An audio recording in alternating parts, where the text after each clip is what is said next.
Welcome friends. आज हम लोग एक बहुत ही अच्छे इशू पे डिस्कस करने वाले हैं जो पिछले 2-3 दिन से काफी न्यूज है।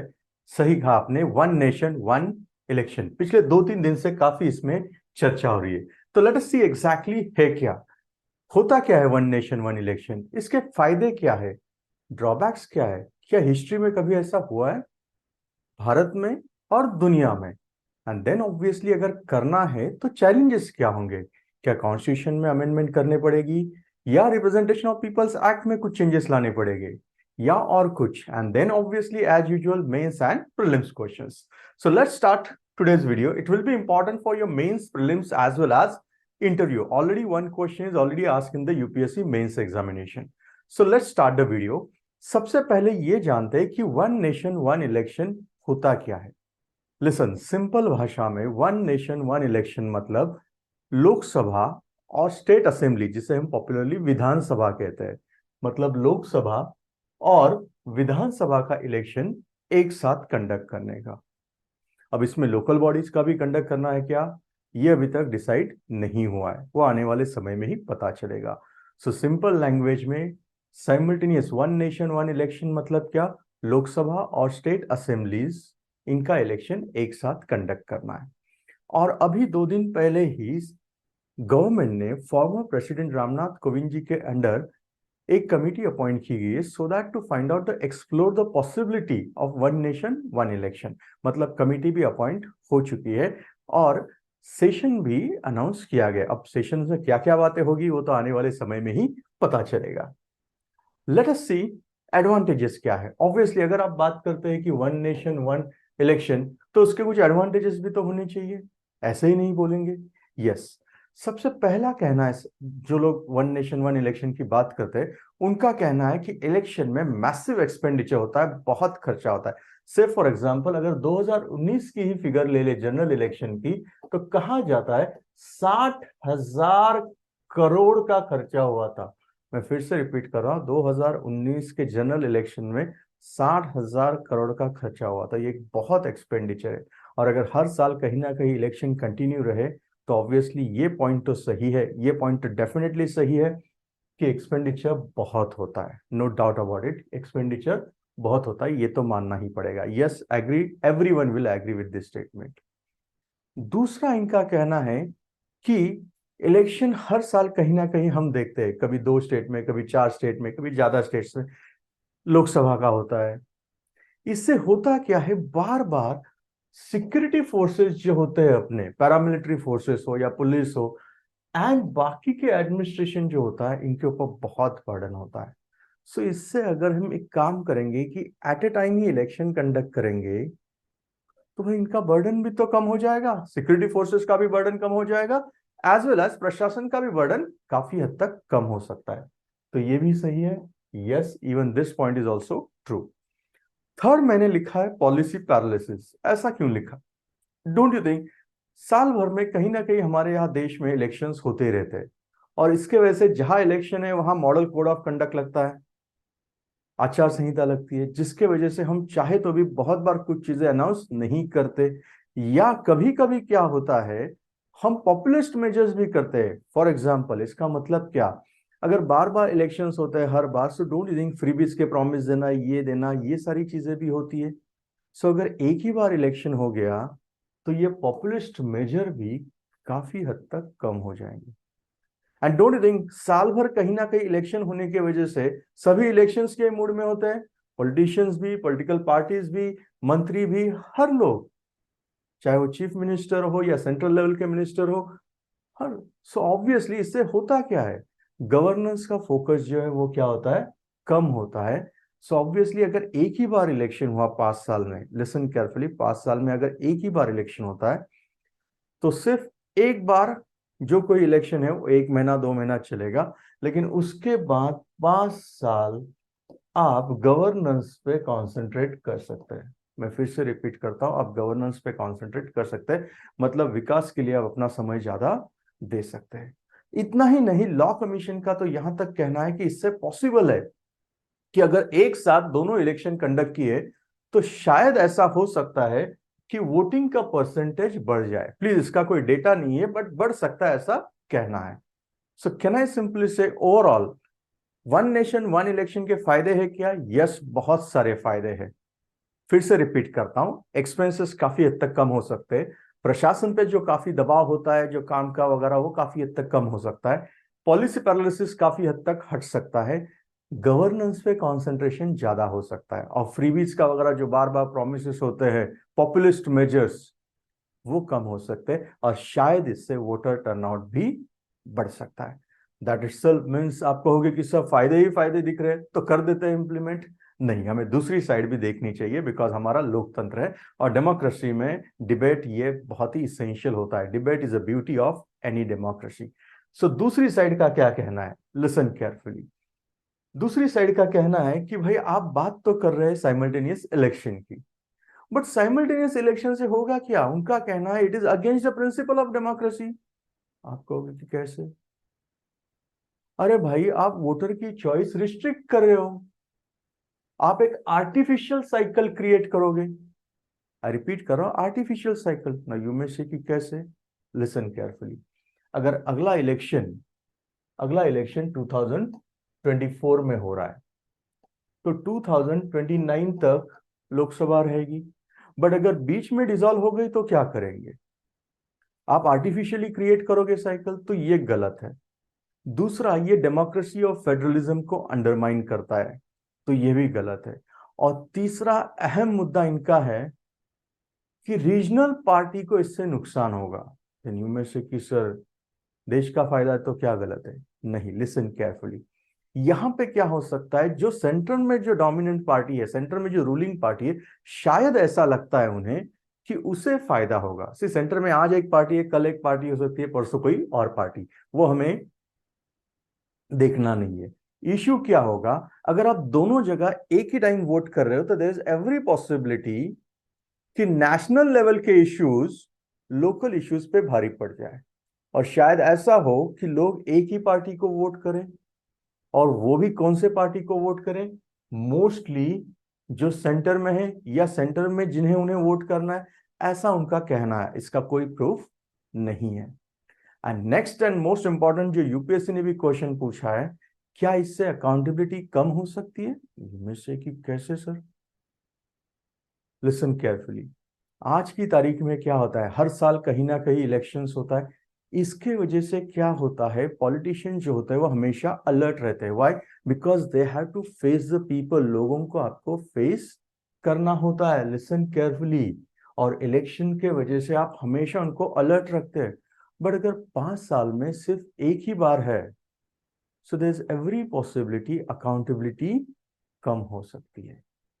नॉट ओनली दिस, अपोजिशन का यह भी कहना है कि सपोज सपोज आपने कहा कि एक नेशन एक इलेक्शन, ठीक है भाई, बट एक नेशन एक इलेक्शन लोकसभा का हो गया, ठीक है, बट हमारे यहां तो बहुत सारी विधानसभा है, तो इसमें से सपोज 5-6 विधानसभा नो कॉन्फिडेंस मोशन की वजह से कोलैप्स हो गई या फिर डिसॉल्व हो गई, सरकार गिर गई वहां की, तो क्या करोगे आप? और यहां पे सिर्फ 2 ही साल हुए थे, तो इन दैट केस क्या करोगे? वहां प्रेसिडेंट रूल लगाओगे या फिर से इलेक्शन करोगे? अगर फिर से इलेक्शन करवाओगे तो कितने टाइम के लिए रहेगा? So many questions are opposition parties are asking. इतना ही नहीं, अपोजिशन पार्टी का ये भी कहना है कि भाई आप बोलते कि दुनिया में अलग अलग जगह पे ये हुआ है। यस, 2-3 जगह पे ये होता है साइमल्टेनियस इलेक्शन। कहाँ होता है? बेल्जियम, साउथ अफ्रीका, स्वीडन, और एक हाथ दो रहेंगे, मैंने ये 2-3 एग्जाम्पल निकाले। बट इनमें और भारत में बहुत अंतर है। क्या अंतर है? अगर आप इनका पॉपुलेशन ही देखोगे, 1 करोड़ है, किसी का 1.25 करोड़, किसी का 6 करोड़ के आसपास, और हमारा पॉपुलेशन है 140 crore plus. So can we compare Sweden, Belgium with Bharat? नहीं, भारत दुनिया का लार्जेस्ट डेमोक्रेसी है।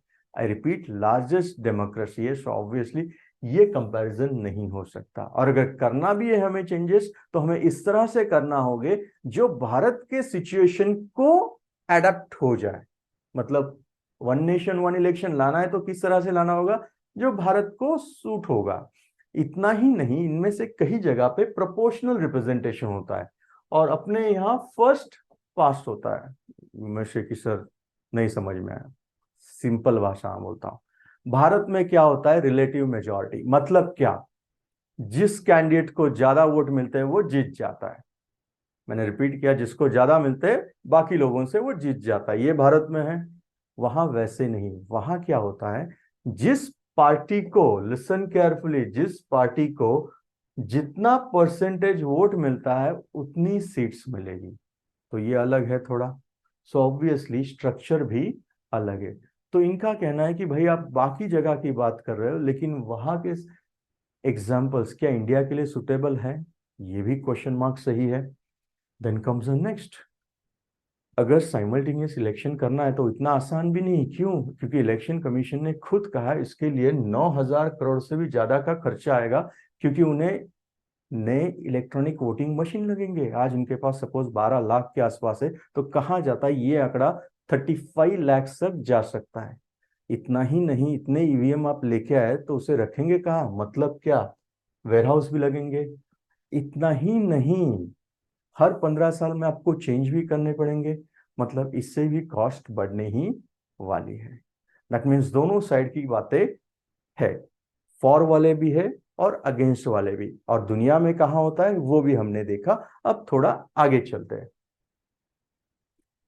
क्या भारत में कभी ऐसा हुआ था? यस, सो भारत के लिए वन नेशन वन इलेक्शन कोई नई बात नहीं है।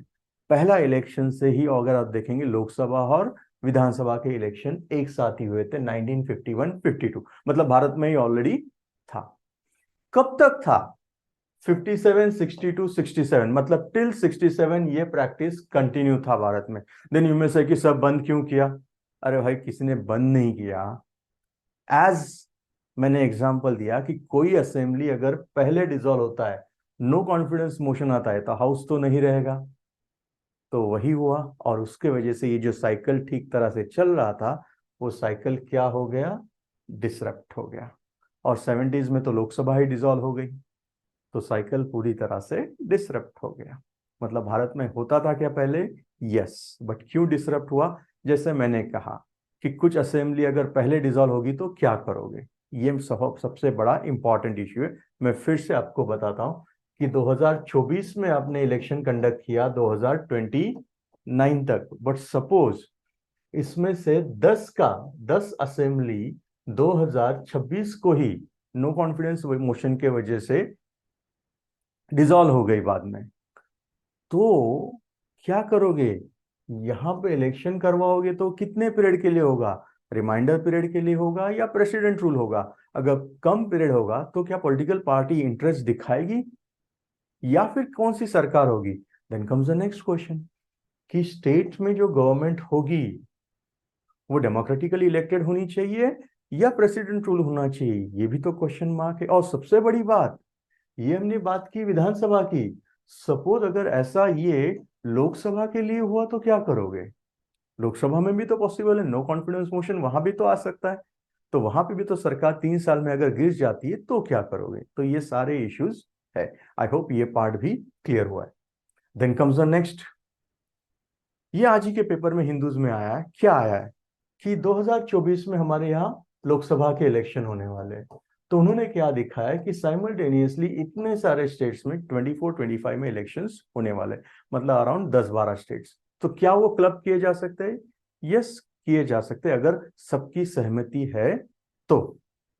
नेक्स्ट, अगर ये करना है, वन नेशन वन इलेक्शन करना है, तो कैसे करेंगे? सी, कर सकते हैं, यस। कैसे करना होगा? आपको कॉन्स्टिट्यूशन में अमेंडमेंट करना पड़ेगा। कहां पे? सामने आर्टिकल्स लिखे जो प्रीलिम्स के लिए आ सकते हैं। आर्टिकल 83 किससी बात करता है? Duration of houses of parliament, क्योंकि हाउस का ड्यूरेशन 5 साल से कम करना है, ज्यादा करना है, ये। दूसरा, same dissolution of Lok Sabha, article 85, जैसे सेंटर के लिए अप्लाई होगा वैसे ही स्टेट को भी अप्लाई होगा। Article 172, duration of state legislature. तो यहां पे तो आपको सुधार करने पड़ेंगे, अमेंडमेंट। और अगर अमेंडमेंट करना है तो आपको क्या करना पड़ेगा? दोनों हाउस में 2/3 मेजोरिटी, वो इतना आसान नहीं है। और रिप्रेजेंटेशन ऑफ पीपल्स एक्ट में भी थोड़े बदलाव करने पड़ेंगे। Then comes the next question, कि सर इलेक्शन कमीशन का क्या कहना है? इलेक्शन कमीशन ने तो 2015 में ही एक रिपोर्ट दी थी। उन्होंने कहा था holding simultaneous election is possible. Possible है, ऐसा कुछ नहीं कि पॉसिबल नहीं है, सिर्फ हमें लॉजिस्टिक लगेगा, मतलब ईवीएम मशीन लगेंगे, खर्चा लगेगा और सिक्योरिटी फोर्सेस का सपोर्ट लगेगा, so we can conduct. But इसके साथ उन्होंने कुछ और चीजें भी कही थी, क्या कि नो कॉन्फिडेंस मोशन से क्या होता है, कभी कभी सरकार गिर जाती है। बट अगर आप नो कॉन्फिडेंस मोशन लाते तो उनका कहना था उसके साथ कॉन्फिडेंस मोशन भी होना चाहिए। किसके लिए? अगर आप सीएम के खिलाफ लाते हैं तो सीएम का ऑल्टरनेटिव, पीएम के खिलाफ लाते हैं तो पीएम के alternative.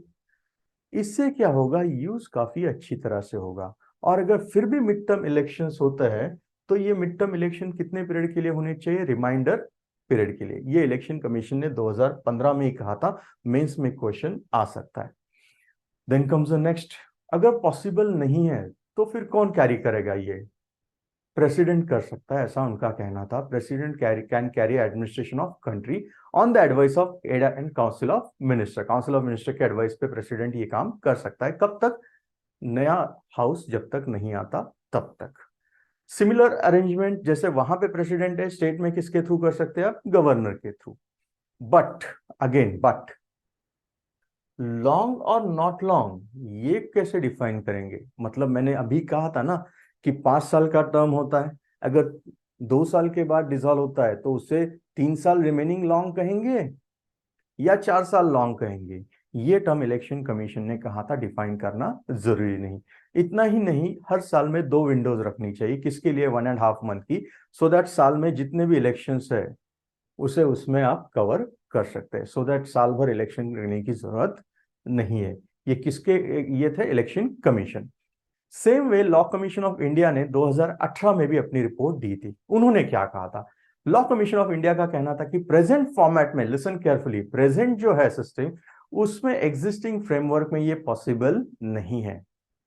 But does that mean ये हो नहीं सकता? नहीं, उन्होंने कहा था ये हो सकता है, लेकिन इसके लिए आपको क्या करना पड़ेगा? जैसे मैंने पहले कहा, कॉन्स्टिट्यूशन में सुधार करना पड़ेगा और रिप्रेजेंटेशन ऑफ पीपल्स एक्ट में भी कुछ सुधार करना पड़ेगा। Then only it is possible. मतलब इन्होंने भी क्या कहा था? यस पॉसिबल, लेकिन इसके साथ और कोई सजेशन दिया था कि यस, इन्होंने कहा था कि नो कॉन्फिडेंस मोशन अगर कोई अपोजिशन लेके आती है, अविश्वास ठराव। लिसन, आपको ये रहेगा कि सर नो कॉन्फिडेंस क्या होता है? सरकार के खिलाफ अविश्वास प्रस्ताव। अगर वो पास होता है तो क्या होता है? सरकार को रिजाइन करना पड़ता है, मतलब सरकार गिर जाती है। इसका मतलब हाउस डिसॉल्व होता है क्या? नॉट नेसेसरी, सरकार गिर जाती है। तो इनका कहना क्या था कि अगर कोई अविश्वास प्रस्ताव लेके आता है तो उसके साथ साथ एक constructive vote of no confidence, या फिर सिंपली नो कॉन्फिडेंस मोशन को आप रिप्लेस कर दो। कैसे? Constructive vote of no confidence. मतलब क्या? ऑल्टरनेटिव रहेगा तो ही लेके आओ। और दूसरा, ये नो कॉन्फिडेंस मोशन जो है, इसकी कितनी बार लाने का, इसके ऊपर भी आप लिमिट कर सकते हैं। मतलब नो कॉन्फिडेंस मोशन को हमें किससे रिप्लेस करना है? Constructive vote of no confidence. और इसमें लिमिट लगाना है कितनी बार आप लेके आ सकते हैं। इतना ही नहीं, एंटी डिफेक्शन के जो केसेस है वो प्रिसाइडिंग ऑफिसर डिसाइड करता है, वो केसेस भी बहुत जल्द डिसाइड होने चाहिए। इन्होंने कहा 6 महीने के अंदर। सो मैं फिर से रिपीट करता हूं, लॉ कमीशन का कहना क्या है? हो सकता है यस, प्रेजेंट फॉर्मेट में हो सकता है नहीं। क्या करना होगा? Constitution amendment, representation of people act. No confidence motion को किससे रिप्लेस करना होगा? Constructive vote of no confidence. And number क्या होंगे? लिमिट करने होंगे। और स्पीकर एंटी डिफेक्शन पे जो डिसीजन लेगा वो 6 मंथ से जल्दी में होना चाहिए। Next comes conclusion. तो सर करे क्या? होना चाहिए या नहीं होना चाहिए? लिसन, भारत में पहले ही होता था और किसी और देश में होता, इसलिए अपने यहां भी होना चाहिए क्या? हाँ भी और ना भी। क्यों? अगर अच्छी बात है तो होनी चाहिए, बट उसे बदलाव करने की जरूरत है भारत की स्थितियों के अनुसार, तो उसे बदलाव जरूर होना चाहिए।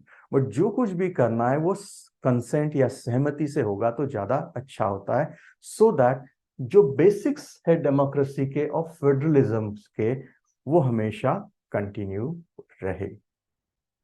और इसका बेस्ट आंसर दिया है यूपीएससी ने ही, एक सवाल पूछ के 2017 में। मतलब यूपीएससी ने कंक्लूजन का आंसर दिया है, काफी अच्छा सवाल पूछा है, ऑलरेडी आ चुका है, सो अगेन रिपीट हो सकता है कि simultaneous election to Lok Sabha and state assembly will definitely reduce time and money.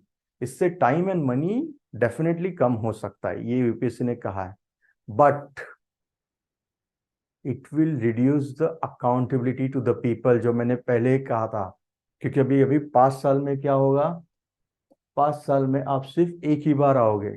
यहाँ पे हर साल कहीं ना कहीं इलेक्शन होता है, तो हमेशा पॉलिटिशियंस को लोगों के लिए तैयार रहना पड़ता है कि काम करने पड़ते हैं। तो क्या शायद ये अकाउंटेबिलिटी कम हो सकती है? ये सवाल पूछा था, आपको इसका आंसर देना है। नेक्स्ट, प्रीलिम्स का question. Match the following article 83, 85, 172 and 174, and बाजू में डिटेल सी। अगर आंसर आता है तो कमेंट बॉक्स में लिखो। वीडियो अगर पसंद आए तो लाइक, शेयर एंड सब्सक्राइब करना। Thank you very much.